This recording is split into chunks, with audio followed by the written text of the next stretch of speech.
Monsieur Monferrer, portanto, senhor meu irmão, soube ontem que, apesar da lealdade com que tenho honrado os meus compromissos para com Vossa Majestade, as suas tropas passaram as fronteiras da Rússia e acabo de receber há instantes de Petersburgo uma nota segundo a qual o conde Lauriston, devido a esta agressão, informa que Vossa Majestade passou a considerar-se em estado de guerra comigo, a partir do momento em que o príncipe Kurakin fez o pedido dos seus passaportes. Os motivos nos quais o duque de Bassano fundamentava a sua recusa em passar-lhes nunca poderiam ter-me levado a supor que este trâmite alguma vez servisse de pretexto para a agressão.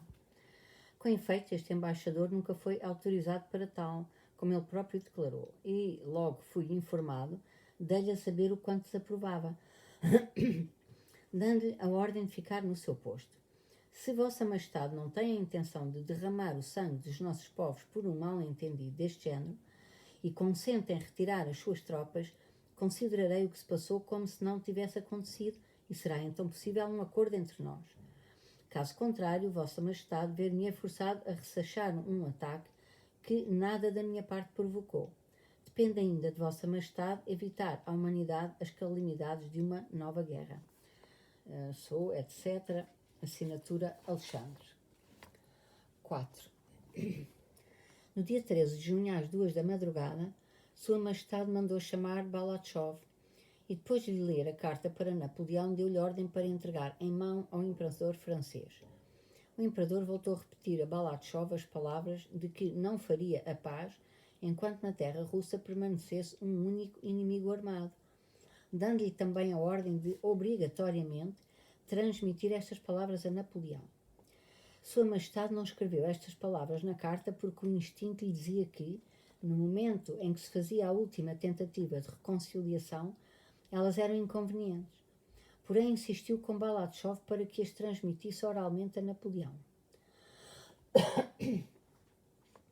Balachov, partindo na madrugada de 14 de junho, acompanhado por um cornetim e 2 cossacos, chegou ao amanhecer à aldeia de Riconti, local dos postos avançados franceses deste lado do Niemen. Foi mandado parar por 2 sentinelas da cavalaria francesa. Um sargento dos hussardos franceses, de túnica carmesim e gorro felpudo, gritou a Balachov a ordem de parar. Balachov não parou de imediato, continuando a avançar a passo pelo caminho. O sargento, carregando o sobrolho e resmungando pragas, mandou o seu cavalo contra Balachov. Levou a mão ao sabre e gritou com grosseria ao general russo, perguntando-lhe: "É surdo? Não ouve o que lhe dizem?" Balachov apresentou-se. O sargento mandou um soldado avisar o oficial. Sem prestar mais atenção a Balachov, o sargento pôs-se a conversar com os seus camaradas sobre assuntos do regimento e não olhava para o general russo. Para Balachov, que lidava de perto com o poder mais alto, tendo conversado ainda 3 horas antes com o imperador e habituado em geral a todas as honras no seu serviço, era estranhíssimo aquele tratamento hostil e, sobretudo, desrespeitoso por parte da força bruta. O sol começava a levantar-se no meio das nuvens, o ar era fresco e orvalhado. Levavam pelo caminho o gado da aldeia. Nos campos piavam e esvoaçavam umas atrás das outras as cotovias. Balachov olhava à sua volta, aguardando que chegasse da aldeia o oficial. Os cossacos e o cornetim russo de um lado e os hussardos franceses do outro olhavam-se de vez em quando em silêncio. O coronel dos hussardos francês, por certo acabado de se levantar da cama, saiu da aldeia montado num cavalo cinzento, bonito e farto. Acompanhavam-no 2 hussardos. O oficial, os soldados e os cavalos tinham um ar contente e brioso. Aquele primeiro tempo de campanha, em que as tropas ainda se apresentavam numa ordem perfeita, quase a mesma das pacíficas revistas militares, apenas com o toque de ufana belicosidade nas fardas e com um toque mortal de alegria e espírito aventureiro que são sempre próprios dos princípios de campanha. O coronel francês continha a grande custo os bocejos, mas era educado e, pelos vistos, apercebia-se da importância de Balachov. Levou-o para dentro da linha avançada, passando ao lado dos seus soldados, dizendo-lhe que o seu desejo de ser introduzido junto do imperador seria, por certo, satisfeito rapidamente, uma vez que o quartel-general do imperador, tanto quanto sabia, se encontrava perto. Passaram a aldeia de Riconti, junto às estacas onde estavam presos os cavalos dos hussardos. as sentinelas e os soldados franceses que saudavam o seu coronel e observavam com curiosidade o fardamento russo e saíram da aldeia pelo outro lado. O coronel informou que a 2 quilómetros dali estaria o chefe da divisão que receberia Balachov e o acompanharia ao seu destino. O sol já ia mais alto e brilhava alegremente na verdura. Contornaram a taberna e subiram a colina, quando, ao encontro deles, apareceu no sopé um grupo de cavaleiros, encabeçado por um homem alto de chapéu emplumado, cabelo até aos ombros frisado, capa vermelha e pernas longas espetadas para a frente, a maneira de montar dos franceses, em cima de um cavalo morzelo com os arreios a brilharem ao sol. O homem, esvoaçando e brilhando sob o forte sol de junho, galopava ao encontro de Balachov com todos os seus penachos, pedras preciosas e galões dourados. O cavaleiro, com uma carta teatralmente solene, as suas pulseiras, penas, colares e outros, já estava a uma distância de 2 cavalos de Balachov, quando Ulner, o coronel francês dos hussardos, murmurou respeitosamente Le Roi de Nápoles. Efetivamente era Murat, chamado agora de Rei de Nápoles, embora fosse perfeitamente incompreensível a razão por que ele era o Rei de Nápoles, assim o designavam, estando ele próprio tão convencido disso que tinha um ar mais solene e importante do que antes. A sua certeza de que era realmente o Rei de Nápoles era tão forte que, na véspera da sua partida de Nápoles, num passeio que fez pelas ruas com a mulher, ao ouvir vários italianos gritarem "Viva o Rei!", virou-se para a esposa com um sorriso e disse: "Infelizes, não sabem que amanhã os vou deixar." Porém, apesar da sua fé inabalável de ser o Rei de Nápoles e de lamentar a desgraça dos súbditos que abandonava, nos últimos tempos, depois de ter recebido a ordem de voltar ao serviço militar, e sobretudo depois do encontro com Napoleão em Danzig, quando o augustíssimo cunhado lhe disse: "Filo rei para reinar à minha maneira e não à sua", voltou alegremente às suas ocupações familiares. E tal como um cavalo cevado, mas não obeso, ao sentir-se atrelado e pronto para o serviço, o rei dançou entre os varais e, ataviado de maneira mais cara e multicolor, alegre e contente, meteu-se sem saber para onde e para quê pelos caminhos da Polónia. Ao ver o general russo, lançou para trás a cabeça, de cabelo até aos ombros e frisado, à maneira real, solene, e olhou de modo interrogativo para o coronel francês. O coronel respeitosamente informou Sua Majestade sobre qual era a missão de Balachov, cujo nome não conseguia pronunciar. "Muito prazer em conhecê-lo", disse o rei, ultrapassando com ousadia a dificuldade do coronel. Acrescentou com um gesto de benevolência real. Porém, mal o rei começou a falar alto e depressa, toda a dignidade real o abandonou num instante e, sem dar por isso, assumiu o tom bondosamente familiar dele próprio. Pousou a mão na crina do cavalo de Balachov. "Pois é, general, parece que tudo aponta para a guerra", disse ele, como se lamentasse uma circunstância que não estava em condições de julgar. "Sire", respondeu Balachov, "o imperador, meu senhor, de modo nenhum deseja a guerra, como Vossa Majestade vê." Balachov introduzia volta e meia este Vossa Majestade com a afetação que resulta da repetição do título quando nos dirigimos a uma pessoa, sobretudo quando para essa pessoa o título é ainda uma novidade. A cara de Murat, ouvindo Monsieur de Balachov, irradiava todo contentamento. A realeza queria obrigações, como rei e aliado sentia a necessidade de falar com o mensageiro de Alexandre sobre assuntos de Estado. Apeou-se do cavalo e, pegando Balachov pelo braço e afastando-se alguns passos da comitiva que esperava respeitosamente, pôs-se a passear com ele para a frente e para trás, tentando falar significativamente.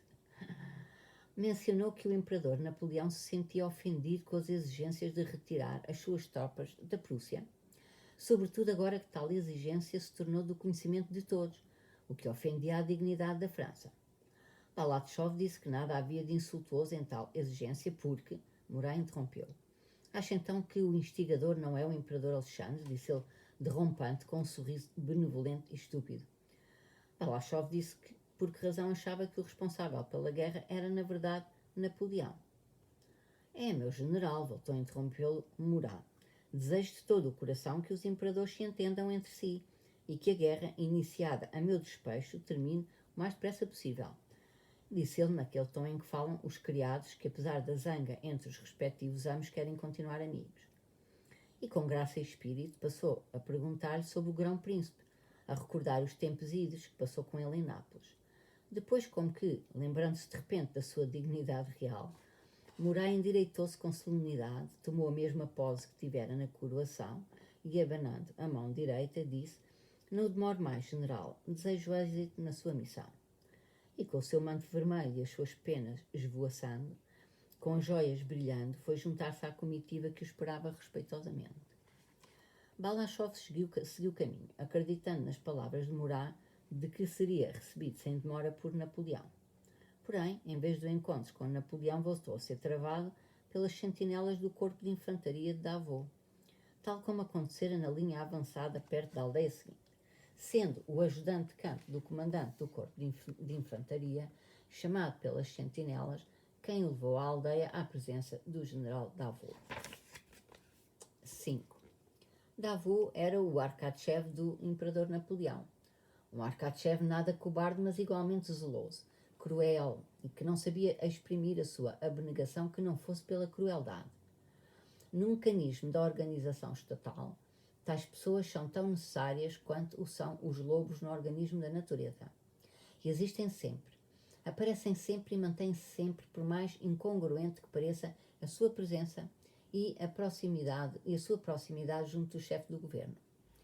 Somente esta necessidade explica o facto de um cruel Arakchev, que arranca com as próprias mãos os bigodes aos granadeiros, que por fraqueza de nervos é incapaz de suportar o perigo, que é inculto e para quem a etiqueta da corte é uma coisa estranha, manter tão solidamente a sua posição junto de Alexandre, um homem de caráter nobre, cavaleiresco e meigo.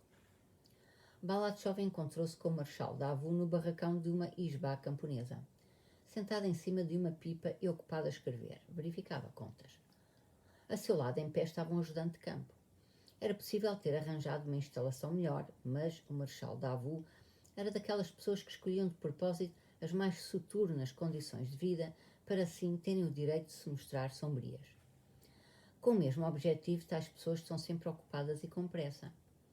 Como posso pensar no lado feliz da vida quando, como vê, estou num barracão sujo a trabalhar sentado em cima de uma pipa, dizia a expressão do seu rosto.